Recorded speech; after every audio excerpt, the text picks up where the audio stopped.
We recommend this product be installed by a competent gunsmith.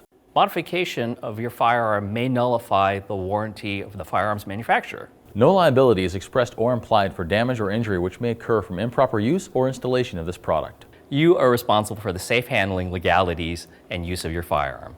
Warning: always wear safety glasses when working on firearms. Hi guys, Scott Folk here from Apex Tactical Specialties to go over some more technical stuff with you that'll help you with your installations. Today, we're going to talk about installing trigger bars onto trigger bodies. One of the biggest complaints our customer service people get are that somebody crushed their trigger body when they used a hammer or used a pair of Vise grips or something else to install a trigger bar onto our trigger bodies. So today, we're going to walk you through the step-by-step process and show you very simply how to install your trigger bar onto your Apex trigger without damaging it. Needed for this installation, a bench vise, preferably with smooth jaws or something in the jaws that is smooth so you don't damage the trigger body. We've already talked about using a vise for this installation, not using a vise grip or channel locks or other tools like that. We want a vise. We want something that has a straight push in, not something that's going to cam in and actually move the pin around. So we like to use a bench vise for this. I have a 4-inch vise here. I got this guy on Amazon. It just clamps onto my table. This is more than rigid enough for this application. What I've done though is I've taken the vise jaws off and I've machined the face smooth and made sure to true up the top and the front face to be roughly square. The idea though is I also wrap it in blue painter's tape. This prevents marring of the trigger body when I put it in here and work on it. So we're gonna go from there. Let's get started. One more thing that's going to help you with your installation is a product card. So I got a pair of scissors here. I'm going to cut off roughly the top, less than 1/4 inch of the card. And I'm going to use that, oops, there it goes, as a shim for my trigger bar to trigger body so I don't crush things. So I'll use this little guy here. There's plenty more material so you can cut it off, but I know that the card that we send with it is the right size to use. So we use the card in the video so you have the idea of the right tool to use. We'll take a little strip of that guy and then we'll position everything in the vise and show you how to work it. So here I've got my M&P trigger body and I've got an M&P trigger bar. In this case, what we're going to do is I want to show the alignment of the trigger bar into the body. The bar could be installed upside down. We do not want to do it that way. We'll install it right side up. So the way you can tell if it's right here is it's in this orientation. This striker block pickup surface is pointing up. And if I look at it from this perspective, from the top down, I've got a nice space in the middle for the magazine. If I had it upside down, it would all be messed up. So again, proper orientation for an M&P trigger bar is with the striker block pickup surface up, just like you see here. So we're gonna go ahead and drop this guy in the vise, shim it with our paper, and go ahead and push the pin in. I wanna show the proper orientation for how the trigger body is gonna go in the vise jaw. So what I have here is I have it doesn't matter which way you do this, flip the other direction, as long as you have one flat of the trigger against the vise jaw and the pin itself against the other vise jaw. In this case, I want to make sure also that my trigger bar pin, the one I'm going to press in here, is below the surface of the vise jaw. I don't want that pin sticking up halfway above the vise jaw because it'll damage the pin. We want that pin in the jaw. We need to have it sticking up on this side so I can feed the trigger bar into it and have space. That's why you don't want to bring it all the way down into the jaws. So this is a good setup here. You can see that it's only touching on the outside on one side and then the pin is the only thing contacting on the other. With everything set up in the vise, we're going to go ahead and work on putting the trigger bar in. Again, remember the alignment of the trigger bar has to be done correctly to make sure you put it in right. In this case, top of the trigger body is here, top of the striker block pickup is there. What I'll do is I'll drop the trigger bar right into the trigger body. In this case, I have plenty of space to spare. I'm going to take my piece of business card here and I'm going to slide it between the inside of the trigger body and the inside of the bar to take up some of the space. This is going to prevent me from potentially crushing the trigger body when I tighten the pin in. So at this point, I have a V groove in the side of the bar, in the side of the trigger body, excuse me, that the bar sits in. So as I bring the bar down, you can kind of feel it reach a point where it goes to the bottom and then works its way back up the other side. We want to hit that bottom and stay about there. And we're going to gradually start tightening the pin, tightening the vise, and we're going to move that bar around and kind of scoot. We want to scoot the end of the bar in a V formation back and forth in the body as we do this. So try to do it backwards here on camera for you, but the idea is to gently move that, and it feels like I'm now captive. I'm pulling on the bar, it's rotating, but it's not pulling out. So I'm gonna stop, remove the trigger body from the vise, and let's take a look and see what we've got here. Now in this case, I've got a bit of the product card crushed between the bar and the pin. Oops, and let it pop out of there.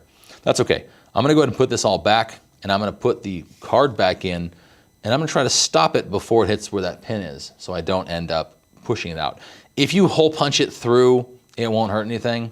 It'll be a little debris in there, but it shouldn't affect anything at all, but I wanna try to avoid that. So I'll put this back in the vise.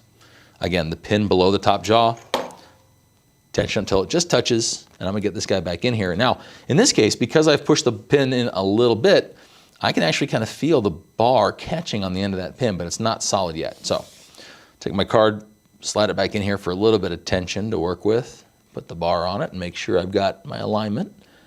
And I'm just gonna kind of wiggle and jiggle, and then I'm gonna move this around as you can see my hand here moving the bar back and forth as I tighten the vise. I got a little bit of movement. I'm gonna stop, back off again. Let's take a look. I'm not quite on the pin, but now I can move it back over and kind of align it over that pin. Try to hold that position, and then I'm gonna put it back in the vise, back in, and give it another bit of a turn. I can get this thing to move here, there we go. Oh, hear that little pop? That pop was the pin moving in the frame, in the body, and the trigger bar popping into it. Now that I'm here, I'll go ahead and pull this guy out for now. I've got articulation. I'm gonna pull it out and I'm gonna look at it yet again. We're confirming our steps as we go. Now what I can see that I've got the pinhole itself, the pin itself all the way into the trigger bar. It's not pushed through yet, but it's at least fully in there. So from this point, I'll go ahead and put it back in the vise, and I'll go ahead and crank it down until I touch. I'm gonna go ahead and rotate this around so you can see better. But what you want to do is make sure that as soon as that body touches the vise jaw, we stop. So from here, I'll go ahead and lock this guy back down. A little bit more torque, and it's gonna just touch down right there. I'll go ahead and pull this guy out, and we'll check our assembly. This guy moves up and down. It's a little bit sticky, probably because I have some of the card stock stuck in there from a minute ago, but that's the process for installing the trigger bar. Next trigger I want to go over the trigger bar installation of is one of our shield triggers. So I've got a factory bar here. In the case of the shield trigger, we're able to seat the pin just right so you can almost get the bar to click into place. It's got some slop, it's got some variance there obviously, so it's got some movement. What I do is I like to put the bar in first, and I'll take my product card and I'll put it between the outside wall of the trigger body and the outside wall of the trigger bar. So I'll basically run it up, kind of fish it underneath the outside, then I'll bring the bar down against it. And that's gonna give me some tension. I can kind of wiggle and jiggle it in, and that's gonna give me, the bar's now kind of not really fixed in place, but it's at least some more solid. You'll notice that I do not have the bar aligned into the trigger body. That's okay. I'll move it around. You'll hear it kind of click in place.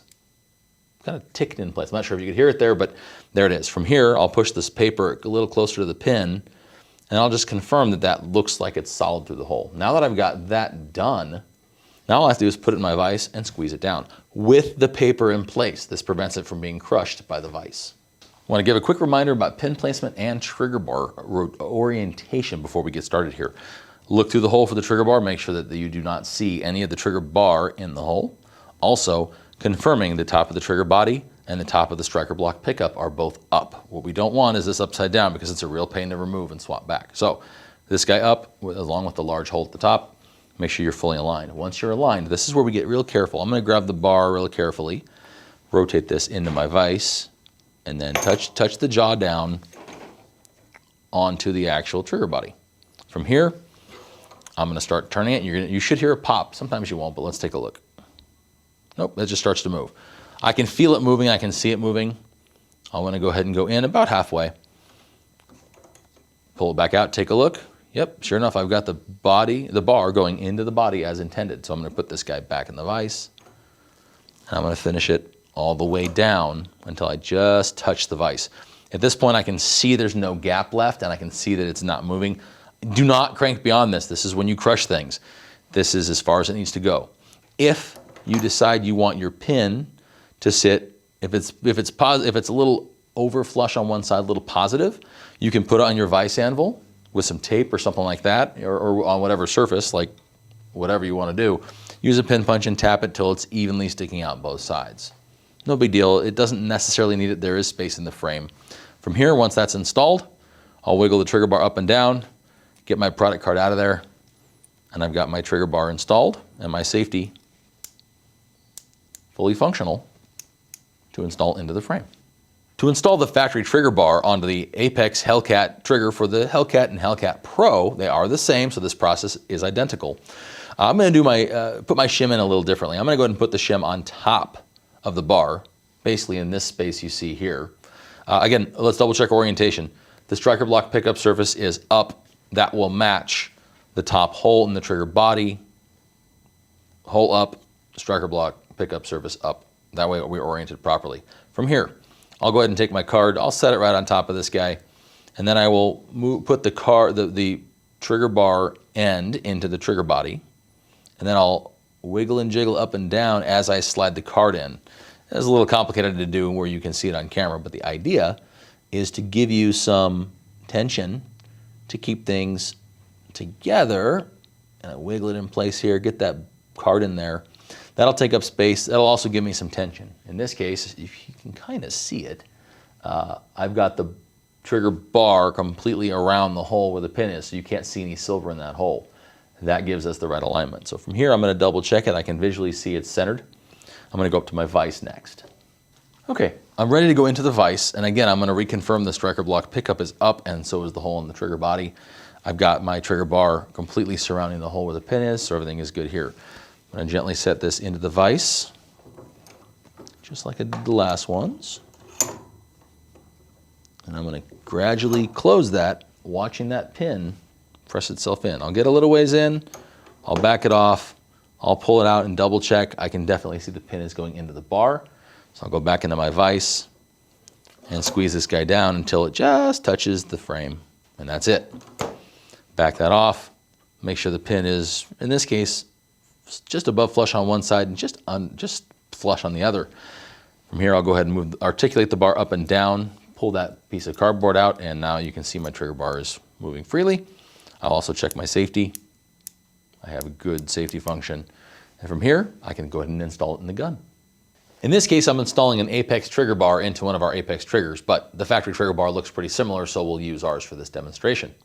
I have one of our Gen 3-4 trigger bars here, bodies here, excuse me, and it's the same installation process for the Gen 3, Gen 4, Gen 5, and slim frame. Body's a little different, but you can still see the same premise here. Again, orientation is very critical. The large hole up on the trigger body, and the striker block pickup face on the trigger bar, they both orient in this up position when you go to put it together. So we're going to put it together manually. We're going to go ahead and grab our piece of product card we cut. I'm going to hold this guy about there and try to get it on top. Slide it into the trigger body. And I use that card to provide tension so the bar stays put. And I'm going to look through the hole and I'm going to try to get it as perfectly aligned as I can. Here's a gross example of misalignment where you can see all kinds of silver through the hole or things are not quite right. But I'm going to look through that hole and make sure it's centered. Get myself in position here. And then from there, I can see that I got the black pin all the way through the trigger body. On your perspective, you can see a little sliver of white. I'll move that around so I don't have that anymore. And now I've got it in position. So from here, I'm going to go to my vise. Just reconfirming I have my trigger bar in the proper position on the trigger body. I've got my shim in place. I've got my orientation of my striker block pickup and the top hole of the trigger body. I'm going to place this in my vise. Very carefully put it in there. I'm going to open it up, put the pin just below the top surface of the jaw and give it a little squeeze. You hear that little pop? That means the trigger bar pin is moving. Give a little rotation here. Okay, back it off. Let's take a look. The pin is through the bar and we're in the right location. So I'm going to go ahead and finish the installation here. Put it back in, squeeze it down. And again, I'm going to squeeze down until the other jaw where the pin is just touching the trigger body. And I'm going to stop. That's it. From here, pull it back out. I'll pull my shim out, wiggle and jiggle till it comes out. Make sure I've got the bar moving, and I'll also make sure my safety articulates as normal. And from here, we're complete. We can reinstall this into the pistol. So we've demonstrated the installation of trigger bars onto the Apex trigger bodies using a vise for the installation, not a hammer, not a vise jaw, not a vise grip, not a whatever else, using a vise as we recommend doing it. So as you can see, it's relatively straightforward. The big key though is shim the trigger body to the bar and make sure you're careful in your alignment and your positioning. So the other thing I want to show you to check out when you're done with your installation is what we call the tick test. So I'm going to hold the trigger body at the top and over the hole, and I'm basically going to pull the safety back and let it go. Hear that tick when I release it? That tick is what you're listening for. That confirms the safety is freely articulating on its own. If it comes down and sounds like this, doesn't have a sound, then it's not ticking properly. So you should be able to pull it back and slide your finger off, and it ticks to make noise. That's confirming the safety's right. If you crush a trigger during installation, contact our customer service. We'll help you out. Congratulations on making it to the end of this video. If you found this video helpful, we really encourage you guys to like, share, and subscribe. Tell your friends, however you want to get the word out there for Apex. Also, if you have any questions or issues during installation, contact our customer service. Our contact information is on the Apex website.